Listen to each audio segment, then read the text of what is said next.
11 सितंबर 2001 का दिन शायद ही कोई भूला होगा। इसी दिन दुनिया के सबसे ताकतवर देश अमेरिका पर घातक आतंकी हमला हुआ था। अमेरिका के वर्ल्ड ट्रेड सेंटर के 2 टावरों पर जब 2 विमानों ने आकर टक्कर मारी थी तो इस हमले में 2606 लोग मारे गए थे। इसके अलावा पेंटागन पे हुए हमले में 206 अन्य लोग और पेंसिल्वेनिया में विमानापहरण का प्रयास विफल करने में 40 और लोगों की मौत हो गई थी। न्यूयॉर्क में बनाए गए 9/11 के मेमोरियल में कुल 2983 लोगों के नाम दर्ज हैं, जिन्होंने इस हमले में अपनी जान गंवाई थी।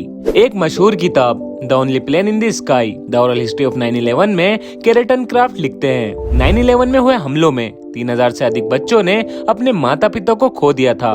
इनमें से करीब 100 बच्चे वो थे जो हमलों के कई महीनों बाद पैदा हुए थे और जिन्हें अपने माता पिता को देखने का मौका भी नहीं मिला था। संख्या की बात दरकिनार भी कर दी जाए तो इस हमले ने उस दिन अमेरिका में रहने वाले करीब हर जीवित अमेरिकी और उन लाखों विश्व नागरिकों की जिंदगी पर असर डाला था, जिन्होंने ये खौफनाक खबर समाचारों में सुनी थी। 11 सितंबर 2001 की उस सुबह को कोई भी भुला नहीं सकता, जब रोज की तरह दुनिया की सबसे ऊंची इमारतों में शुमार वर्ल्ड ट्रेड सेंटर में भी करीब 18,000 कर्मचारी रोजमर्रा का काम निपटाने में जुटे थे।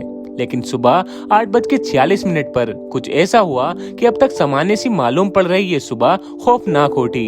ये सब स्टार्ट होता है 11 सितंबर की सुबह, जब अमेरिकन एयरलाइन की फ्लाइट 11 जो बोस्टन के एयरपोर्ट से टेक ऑफ करती है। इस फ्लाइट की डेस्टिनेशन थी लॉस एंजलिस। इस प्लेन में 92 लोग सवार थे, जिनमें से 11 क्रू मेंबर और 81 पैसेंजर्स थे। फ्लाइट के टेक ऑफ होने के करीब 15 मिनट बाद ये पता चलता है कि इस फ्लाइट में 5 हाईजैकर्स हैं। यह हाईजैकर्स पैसेंजर्स को डरा धमकाकर फ्लाइट पर काबू कर लेते हैं और जबरदस्ती कॉकपिट में घुसते हैं। इनमें से एक व्यक्ति जिसका नाम मोहम्मद अता था, वो एक इजिप्शियन नागरिक था और उसको अच्छे से प्लेन उड़ाना आता था। जिसके बाद वो को पायलट और पायलट से प्लेन का नियंत्रण छीन लेता है। 8:18 के करीब फ्लाइट अटेंडेंट बेटी ओंग ने American airline south eastern reservation centre phone करके हाईजैकिंग की आशंका जताई।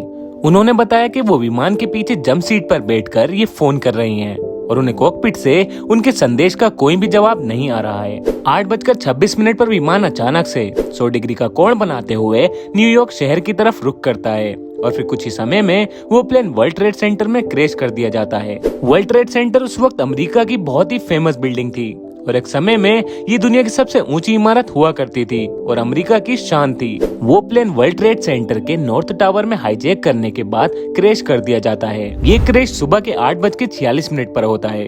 उस वक्त अमेरिका के राष्ट्रपति जॉर्ज बुश फ्लोरिडा में एक टूर पर गए हुए थे। जब उन्हें इस घटना के बारे में बताया जाता है तो उनको ये बात अविश्वसनीय लगती है। वो बोलते हैं कि यकीनन उस फ्लाइट के पायलट को हार्ट अटैक आया होगा, जिसकी वजह से ये घटना हुई। इसके कुछ ही समय बाद पता चलता है कि यूनाइटेड एयरलाइंस की फ्लाइट 175 को भी 5 हाईजैकर्स द्वारा हाईजैक कर लिया गया है। पिछले क्रैश से सिर्फ 15 मिनट बाद ये दूसरा प्लेन भी हाईजैकर्स द्वारा साउथ टावर में क्रैश कर दिया जाता है। दूसरे प्लेन के क्रैश होने के कुछ ही समय बाद ये खबर आती है कि 2 और प्लेन हाईजैक हो चुके हैं और इन दोनों प्लेन्स का रूट वॉशिंगटन डीसी की तरफ कर दिया जाता है। वॉशिंगटन डीसी अमेरिका की राजधानी है, जहाँ पर अमेरिका के रक्षा मंत्रालय की एक शाखा है जिसको पेंटागन कहा जाता है। इसी पेंटागन में हाईजैकर्स द्वारा तीसरा प्लेन क्रैश कर दिया जाता है, जिसकी वजह से पेंटागन का काफी ज्यादा हिस्सा क्षतिग्रस्त हो जाता है। दूसरी तरफ वर्ल्ड ट्रेड सेंटर में प्लेन क्रैशेस की वजह से साउथ टावर ताश के पत्तों के जैसे ढह गया। इसी बीच चौथे हाईजैक प्लेन में पैसेंजर्स ने हाईजैकर्स के साथ फाइट बैक किया,